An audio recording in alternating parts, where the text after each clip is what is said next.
né, da gravação, para a gente também não ficar aqui muito tempo, porque eu tenho medo que outras pessoas, né, que estão aqui tenham um compromisso, né, a partir das 7. Aí, para a gente não, né, não atrapalhar ninguém e todo mundo conseguir ficar até o final, aí eu acho melhor a gente começar agora. Ô Jéssica, fique à vontade, quem não conhece, né, essa aqui é a Jéssica, né? Eu conheci a Jéssica há algum tempo atrás, né? Aliás, eu conheci juntamente, né? As duas, né? A Jéssica e a Lidiane no evento só. Só, né? Eu acho que já faz o quê? Não, faz uns 5 anos já que vocês defenderam, já o mestrado, Jéssica? 4 anos já. Pronto, cheguei bem pertinho dos 5, né? Jéssica, né, trabalhou com um fenômeno de natureza sintática, né? Ação das negativas, né? E hoje ela, né, vai fazer aqui a gentileza de falar aqui um pouquinho para vocês sobre a variação faixa etária nos fenômenos morfossintáticos. Então, Jéssica, a palavra é sua, fique à vontade, viu? Obrigada, Luísa. A Luísa já me apresentou, mas eu gostaria de me apresentar novamente. Boa noite, sejam todos bem-vindos. Eu me chamo Jéssica Coelho, sou de Russas, fui orientanda da professora Luísa nos anos de 2015 e 2016, no mestrado. Trabalhei com as negativas sentenciais, trouxe hoje, né, um pouquinho desse fenômeno para a gente conversar. Logo após, surgiu a oportunidade de um concurso aqui na minha cidade, em Russas, eu fui aprovada e decidi me dedicar aos 3 anos do probatório. Ao encerrar, né, encerrou esse ano, eu resolvi retornar para a vida acadêmica, retornando aos estudos, às leituras, fiz contato com a Raquel, também com a Lidiane, também com a Luísa, e foi um grande presente ter vindo, né, apresentar esse seminário, que foi uma grande oportunidade de revisitar conceitos, né, de fazer novas leituras, de fazer releituras. Isso, para mim, é muito bom. Então, desde já, eu agradeço essa oportunidade. Hoje, eu sou professora de língua portuguesa aqui do município de Russas, e a minha função estou como formadora de professores de língua portuguesa, da série 5º ano. Certo? É isso. Acho que para a apresentação inicial é o suficiente. Então, como a professora Luísa já falou, hoje eu vou falar um pouco, digo um pouco, porque devido à limitação do tempo é preciso ser feito um recorte sobre a variável faixa etária nos fenômenos morfossintáticos.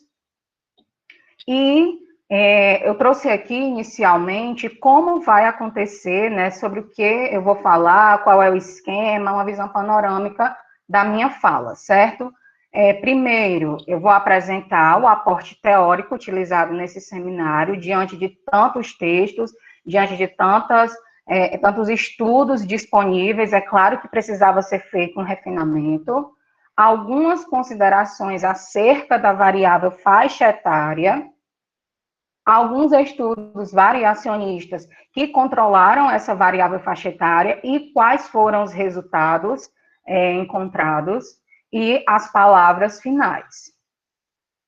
O aporte teórico em relação à faixa etária, eu vou utilizar, né, vou apresentar para vocês alguns dos pensamentos, do que postulou Monteiro, Labov e Freytag. Freytag é uma pesquisadora que se dedica muito ao estudo dessa variável, e a gente percebe que ela tem considerações bastante pertinentes que eu achei interessante trazer para esse momento de hoje. Trouxe alguns estudos variacionistas, morfossintáticos, trouxe Alckmin, Rocha e Santos, para falar um pouco das negativas sentenciais. Trouxe o estudo de Araújo, que vai falar um pouco, né, que estudou o uso do nós e o agente, e o estudo de Lavaux, que estudou a variação, que pesquisou a variação entre os verbos botar e colocar. Nós vamos perceber nesses estudos como se manifestou essa variável. Então, quando a gente fala da variável faixa etária, são muitos os pontos relevantes que precisam ser discutidos. Como eu já falei inicialmente, por uma questão de tempo, né, para a gente ser bem objetivo, para a gente ser bem prático, eu trouxe aqueles pontos, né, que mais são recorrentes nos textos que nós encontramos. aqueles pontos que não podem deixar de ser ditos, né? Então, quando a gente fala em estudar a variável faixa etária, essa variável que é uma das 3 supercategorias sociais da nossa sociedade moderna, né, juntamente com classe e sexo, nós estamos falando em idade dos fenômenos linguísticos, né, a idade dos indivíduos que estão ali sendo alvo da nossa investigação. Monteiro afirma que é fácil perceber a existência de diferenças linguísticas em relação à idade dos falantes. E quando se estuda, quando se investiga, quando se analisa essa variável, ela pode sim denunciar, acusar ou não a ocorrência de um fenômeno em mudança. Então, para nós, pesquisadores, essa variável é de suma importância, porque ela vai nos revelar não só aspectos daquele fenômeno em tela, daquele fenômeno que nós estamos estudando, mas também vai revelar, como também vai revelar outros aspectos que estão por trás dele, né? Outras esferas sociais que estão por trás dessa variável. Labov, né, não teria como não trazer Labov para a nossa discussão, afirma que entender os princípios que governam o tempo aparente requer uma compreensão das mudanças nas relações sociais. Quando se investiga essa variável, a gente percebe que por trás dela há uma mobilidade social muito grande, porque aquele indivíduo, ele pode mudar de profissão, ele pode mudar de espaço físico, ele pode ter outras experiências na vida dele que vão influenciar nos usos que ele realiza. Então, quando a gente se depara com essa variável, a gente percebe que não é apenas a idade do falante que está em voga, e sim outros aspectos que estão ali, né, também são possíveis e passíveis de serem analisados.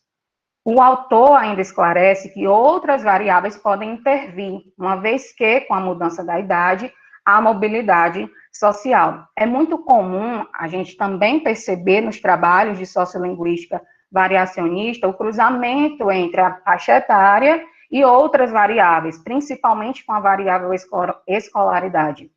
Justamente devido a essa mobilidade social que o falante passa, ele passa por toda a vida dele, né, e isso acaba influenciando.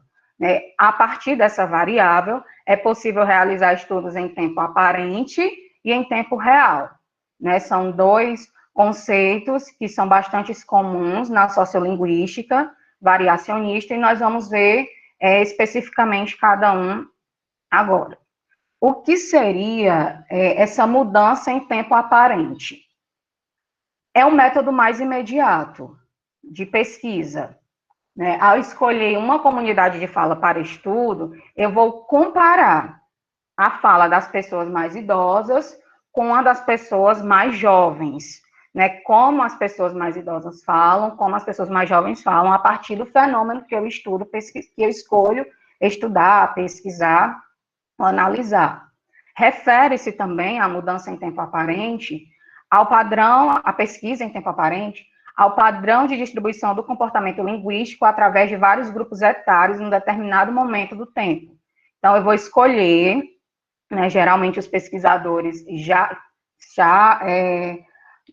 pesquisam a partir de bancos de dados já formados, né? Então, aquele banco de dados foi formado em um determinado tempo, e aí, a partir do meu fenômeno, eu faço a minha amostra e vou comparar dentro daquela amostra a partir das idades dos informantes. A faixa etária do falante deve ser examinada com muito critério, antes de se concluir por uma mudança linguística devido a esse fator. Monteiro repete isso por diversas vezes nos textos dele, assim como Freytag, que é preciso ter muita cautela, é preciso ter muito cuidado quando se estuda, quando se examina a faixa etária do falante, né, principalmente nas pesquisas em tempo aparente, porque não se pode ter uma conclusão fechada de que aquilo ali é uma mudança, né, tanto que a maioria dos estudos colocam que sinalizam para uma mudança, ou possuem um quadro de mudança, ou seja, sempre colocam essas palavras que dão indícios que aquele fenômeno, aquele estudo em tempo aparente, né, não vai retratar de fato uma mudança, mas sim que são precisos outros estudos, especificamente estudos em tempo real, para que essa conclusão seja de fato apresentada. É a metodologia, a saída metodológica em tempo real, refere-se a desenvolvimentos na evolução linguística num período arbitrário de tempo. Né? Há dois métodos básicos de se investigar um fenômeno em mudança real. Qual é o primeiro? Quando o pesquisador opta por essa mudança, por essa pesquisa em tempo real, ele tem dois caminhos. Qual é o primeiro? Ele pode procurar textos, né, que no passado registrem essas variantes em estudo, pode ser cartas íntimas, diários, peças teatrais, e fazer um contraponto, né, comparar com os registros mais recentes. O outro método, o outro caminho, a outra saída é o retorno do pesquisador à comunidade para repetir os mesmos estudos. Né? Esse método, essa saída, ela é considerada mais complexa. Né? Vamos já ver por quê. Uma vez que os dados em tempo aparente tenham sido correlacionados com os dados em tempo real, é então possível reconstruir uma cronologia dos vários estágios. Né? Quando eu tenho, de fato, uma mudança em tempo aparente, uma pesquisa em tempo aparente e uma pesquisa em tempo real do mesmo fenômeno, eu tenho aí uma visão panorâmica, né, do fenômeno que está sendo pesquisado, do fenômeno que está sendo analisado, e, de fato, chegar-se a uma conclusão se é uma variação estável ou uma mudança linguística, por aí vai. Estudos em tempo real demandam tempo significativo. Né? Nós sabemos que dentro das pesquisas em tempo real, nós temos estudos de tendência e os estudos de painel. Né? Os estudos de tendência é uma amostra aleatória da mesma comunidade de fala, claro, em que eu vou fazer a pesquisa daquele fenômeno, e o estudo de painel, que é o mais difícil. Por quê? Porque eu preciso entrar em contato com os mesmos informantes que se dispuseram a participar da pesquisa no primeiro momento, né, em um outro tempo. Geralmente, né, Monteiro fala até, inclusive, que o ideal é que seja uma diferença de 20 anos, ou seja, quando você retorna à comunidade para poder entrar em contato novamente com esses informantes, pode ser que alguns já tenham falecido, outros tenham mudado de cidade, e por aí vai. A depender dos objetivos da pesquisa, né, do que o pesquisador quer alcançar, ele precisará rever, né, a sua metodologia. E eu também achei pertinente trazer para esse momento o que a Freytag fala sobre a faixa etária. Para ela, é uma variável extremamente complexa, exatamente pelos motivos que eu falei no início. Porque quando se estuda a faixa etária, existem outros aspectos que estão por trás. Né? Existem outros fatores que eu preciso levar em consideração para poder entender o resultado daquela pesquisa, ou os resultados daquela variável. Para a autora, o controle de faixa etária é sim válido, desde que sejam levados em conta outros fatores que compõem o feixe rotulado faixa etária. Inclusive, ela cita nesse texto que eu utilizei como aporte teórico, alguns estudos que não só controlaram essa variável, né, a faixa etária, como também fizeram uma pesquisa refinada da vida dos informantes, né, quais lugares eles frequentavam, qual nível de cultura, e por aí vai.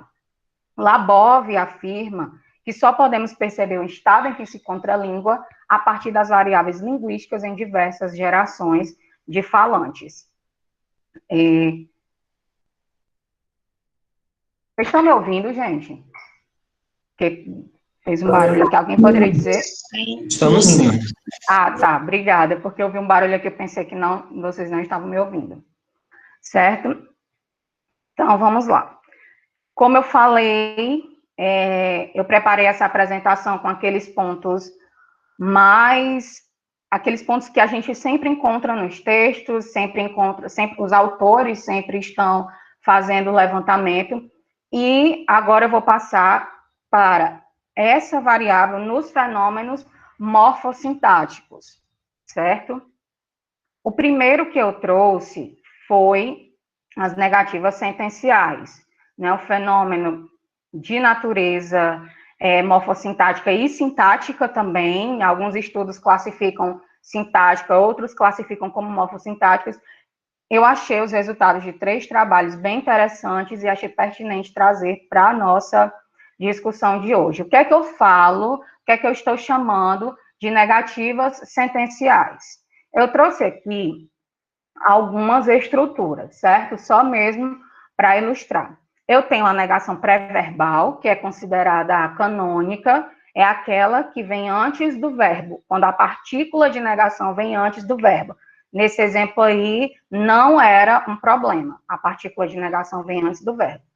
Trouxe também a negação dupla quando eu tenho uma partícula de negação antes e uma partícula depois do verbo, não estou mal satisfeito, não, é considerada uma variante inovadora.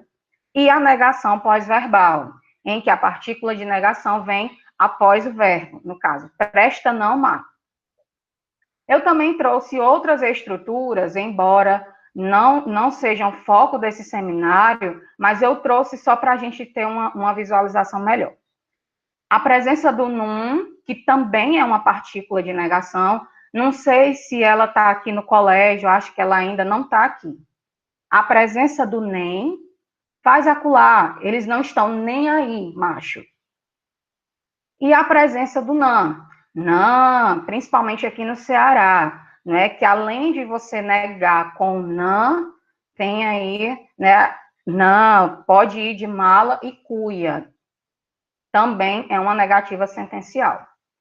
O primeiro estudo que eu trouxe para a gente ver como a variável faixa etária se comportou foi o estudo de Alckmin, realizado em 2001.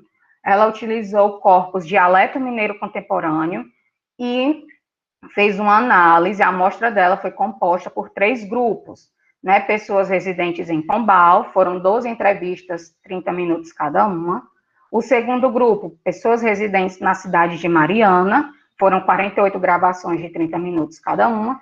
E o terceiro grupo foram pessoas nascidas em Pombal e residentes há mais de 10 anos na cidade de Mariana. 6 entrevistas de 30 minutos cada.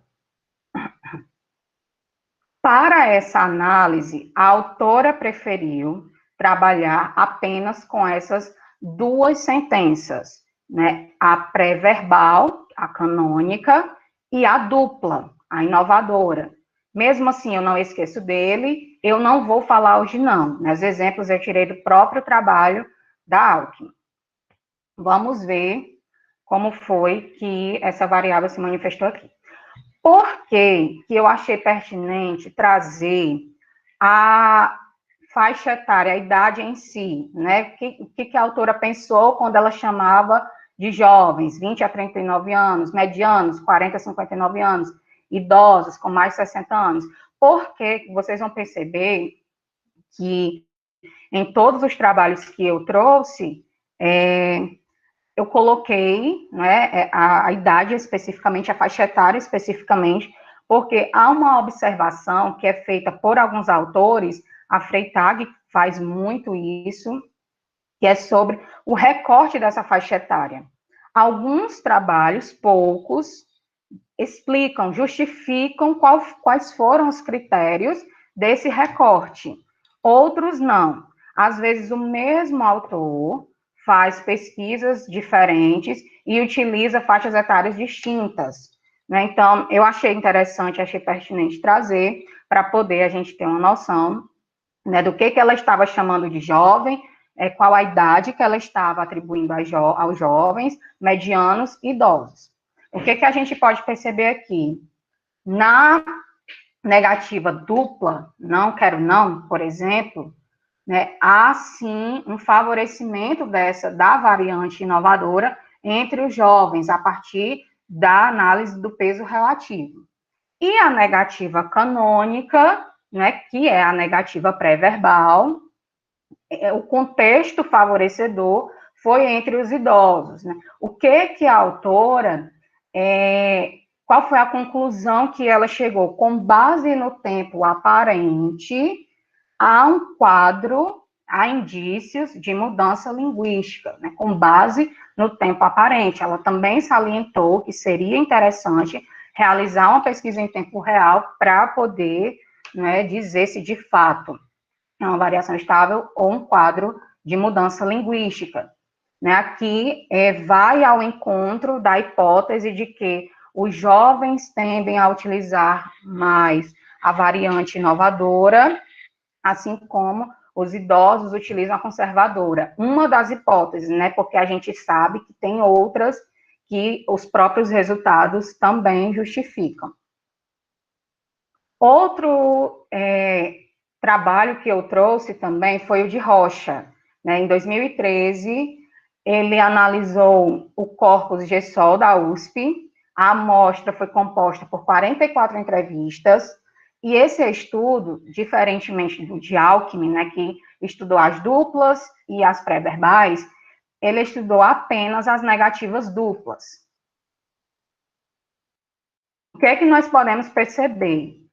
Lá no de Alckmin, né, estava tudo muito claro, a diferença estava muito clara. Mas aqui a gente percebe que a faixa etária 1, né, só explicitando, a faixa etária 1, 18 a 35 anos, a faixa etária 2, 36 a 55 anos, a faixa etária 3, 56 anos ou mais.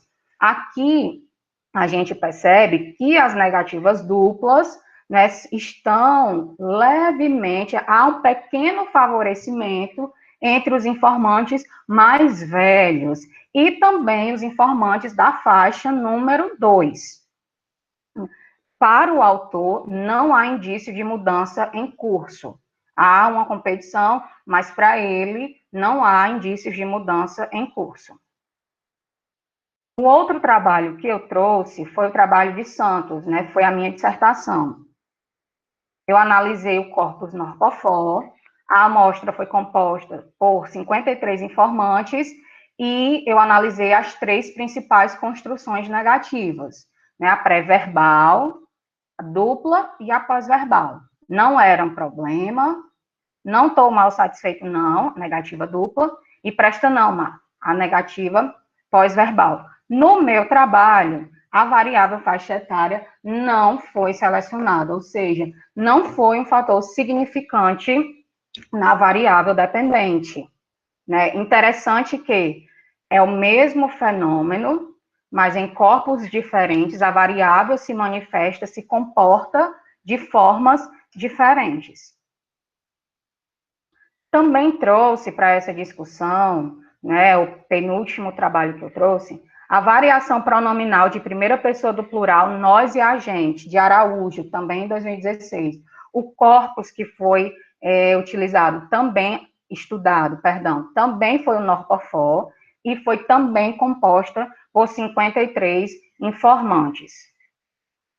Nós podemos ver aqui no grupo de fatores, né, de 15 a 25 anos, 26 a 49 anos e a partir de 50 anos. O que é que nós percebemos nesse estudo? Que a gente, considerada a variante inovadora, né, teve aí um favorecimento entre os falantes mais jovens, os falantes mais novos, também indo ao encontro da hipótese de que eles são os favorecedores das variantes inovadoras. E também todas as rodadas que foram realizadas em relação à faixa etária, no trabalho de Araújo, né, o pronome agente sempre aparecia entre os falantes mais jovens. E a conclusão do trabalho dele foi que o fenômeno apresenta, sim, indícios de que se encaminha para uma mudança em curso.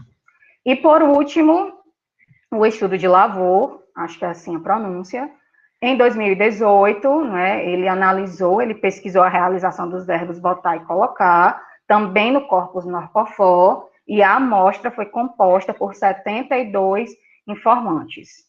Também, né, a faixa etária 1, 15 a 25 anos, faixa etária 2, 26 a 49 anos, e a faixa etária 3, a partir dos 50 anos. É o que a gente pode perceber aqui. Que o verbo botar, considerado, né, inovador, foi o contexto, a partir dos 50 anos, foi mais favorecedor para esse verbo, e a faixa etária 2 também está aí, né, não há uma diferença tão grande. Aqui, a gente já pode pensar, já pode trazer para a discussão a hipótese de que o falante, quando fica mais, né, experiente, mais velho, que vai se livrando das pressões sociais, acaba tendo um nível de policiamento bem menor da sua fala, ele está mais relaxado, então ele acaba utilizando as variantes inovadoras. E as palavras finais, né, a variável faixa etária é fundamental para a sociolinguística variacionista. É muito comum, todos aqui já leram, acredito que já leram várias pesquisas, né, da sociolinguística variacionista, é muito, muito comum essa variável sempre estar presente, sempre estar em análise nesses trabalhos, e principalmente porque elas revelam não apenas esse quadro de mudança em curso ou variação estável, que já é muito para nós, né, da sociolinguística, como também revela outras informações, outros aspectos que podem ter respostas, que podem ser respostas para os resultados que nós encontramos.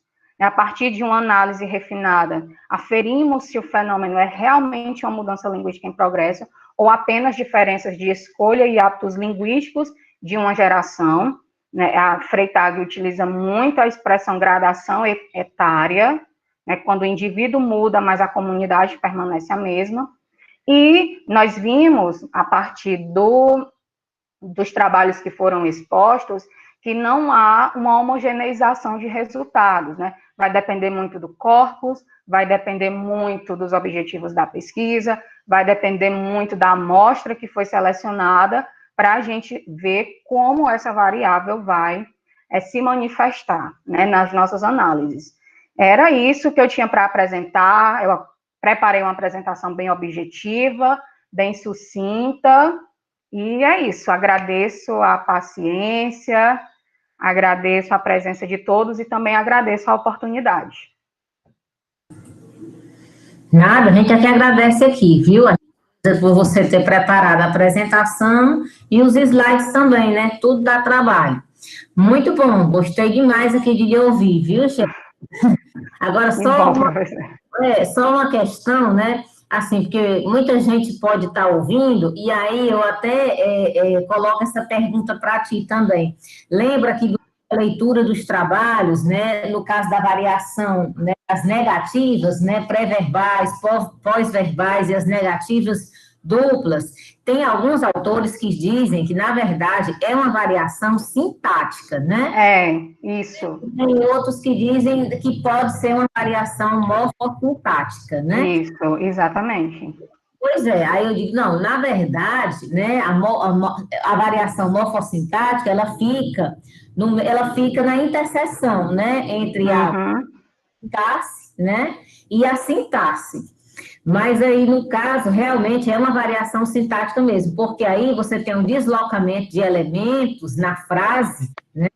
Ou onde o que a gente considerar, né, no enunciado, a gente tem o deslocamento desses elementos. Aí, no caso, a gente não teria simplesmente, né, uma questão diferente, seria, por exemplo, quando você tem nós vamos, né, e a gente vai, quando você leva em concordância. Aí sim, né, você tem a relação entre os elementos, mas também você observa, né, que existe uma dependência entre eles, né? Uhum.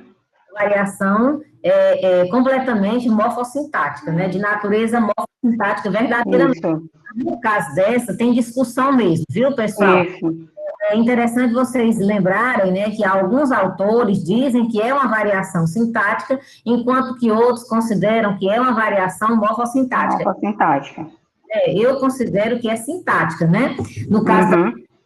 por quê? Porque há independência entre os elementos, né? Você pode muito bem dizer não sair de casa, né? Não sair de casa não, né? E sair de casa não, né? Então, os elementos são interdependentes entre si. E a gente está mexendo exatamente na relação entre os elementos, que aí a gente está trabalhando no plano da sintaxe, né? Isso, exatamente. Afora essa questão aqui, né? Como é que se diz? Se alguém tiver alguma pergunta, alguma colocação, aproveitar enquanto a Jéssica está aqui, porque depois, né? Aí a gente só se vê daqui a uns 15 dias. Acho até que a tua foi antecipada, né, Jéssica, essa apresentação? Não, é porque eu ia apresentar em setembro, aí houve uma troca. Entendi, você Aí eu está. não lembro se houve essa, Por isso eu essa... estou com a sensação de que tem alguma coisa errada no calendário, mas é porque foi feita. Foi. Pronto. Pois pronto, minha gente. Então, alguma pergunta aqui para a Jéssica, né? Ela que apresentou aqui, né? A variação justamente da faixa etária, né? Em fenômenos morfossintáticos. Então, se ninguém tiver nenhuma pergunta, nenhuma dúvida, né? Nenhum comentário a fazer, então a gente encerra por aqui. Jéssica, muito obrigada. Minha filha, não tem nenhum problema a gente disponibilizar na internet esse material. Nenhum, nenhum. Pode ficar à vontade.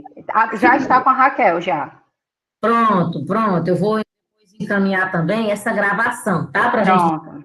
para quem quiser ouvir.